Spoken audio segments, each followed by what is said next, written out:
All right, so calculating oxidation states / numbers, they mean the same thing, so you can use either one in the more kind of simple way. So step one, or not really step one, but kind of rule of thumb number one, we're going to learn a bunch of rule of thumbs that'll allow us to calculate these oxidation states relatively easy. So rule number one is that elemental substances have an oxidation number of 0, right? So any element by itself has an oxidation state of 0. So if you have just iron by itself, if you've got an iron bar, it has an oxidation state of 0. All of our diatomic gases, right, have oxidation states of 0, right? So they're just by themselves.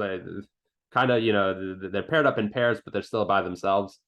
They all have oxidation states of 0. And again, any element, if you had like a solid carbon piece, it would have an oxidation state of 0. So like your diamond ring or your graphite pencil, both pure carbon, both have oxidation states of 0. Next rule of thumb is a monoatomic ion's charge is equal to its oxidation number.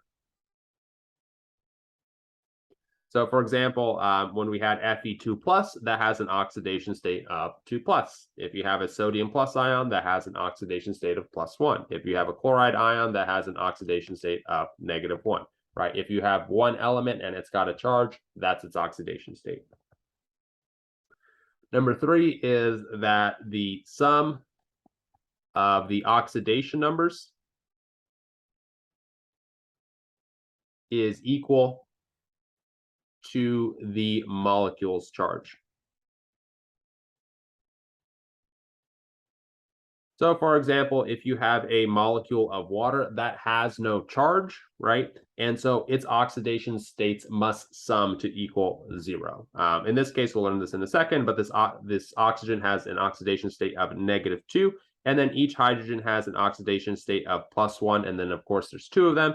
And then if you sum that, you see that equals 0. If you have something like a polyatomic ion, like a nitrate, right, all of these oxidation states must sum to equal -1. In this case, each oxygen is -2, and then there's 3 of them. And the oxidation state of the nitrogen is +5. And so if you add those up, you'll see it's -1. So they've got to sum to equal the charges. Same thing with formal charge, right? Formal charges also had to sum to equal the charge of the molecule. And then here's just some general rules of thumb about charges. If you have a group 1 metal, right, we already know this. Its charge is going to be +1, and so its oxidation state is going to be +1. If you have a group 2 metal, it's going to be +2, right? Group 1 is something like sodium, lithium, potassium, that kind of stuff. Group 2 is like calcium, magnesium, barium, that kind of thing. Next up is oxygen. Oxygen is extremely common in our world, right? It's, most of Earth is water, which is mostly oxygen. There's oxygen in our air. We breathe it, that kind of thing. Oxygen, very important. Oxygen almost always has an oxidation state of -2.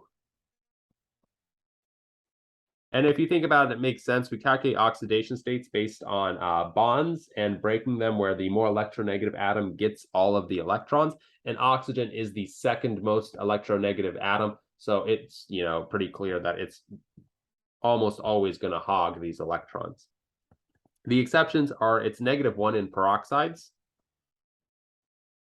Peroxides are compounds with oxygen-oxygen bonds. So something like that. There's hydrogen peroxide. You can see that the bond in the middle would be split evenly between those two oxygens because they're both oxygen. And then it can have positive oxidation states, but only so with fluorine.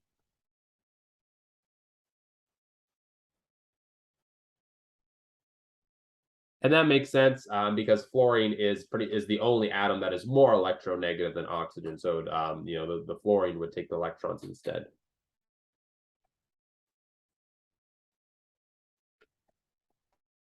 Next up is hydrogen. Hydrogen is also very common in our world. Hydrogen is +1 with nonmetals. So for example, if we have methane, CH4, each one of these hydrogens is +1 there's 4 of them. The net charge of the molecule is 0, which means that this carbon has a -4 oxidation state.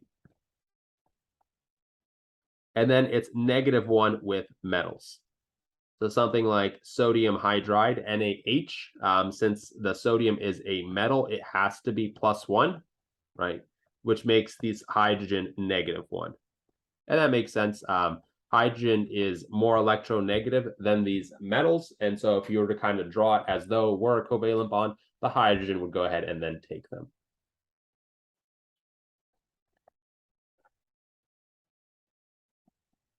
Next up is halogens. Fluorine is always -1. It's the most electronegative atom there is. And so there's nothing that's going to be able to take the electrons away from a fluorine. The chlorine, bromines, and iodines are also very commonly -1. They're also relatively electronegative elements, right? The exceptions are except with oxygen and other halogens. And that makes sense. Oxygen is more electronegative. And then, of course, if you have halogens with one another, they can't both be negative. So using these rules of thumb, you don't actually have to draw out the Lewis structure for most compounds, and you can just calculate the oxidation state based on just these kind of rules of thumb. So for example, if we have H2S, if we have SO3 2-, and then if we have sodium sulfate, we can calculate the oxidation states of all of them. Hydrogen with a nonmetal is +1. And then there's 2 of them. They have to sum to equal to 0 because the molecule has no charge, which means that this sulfur is -2.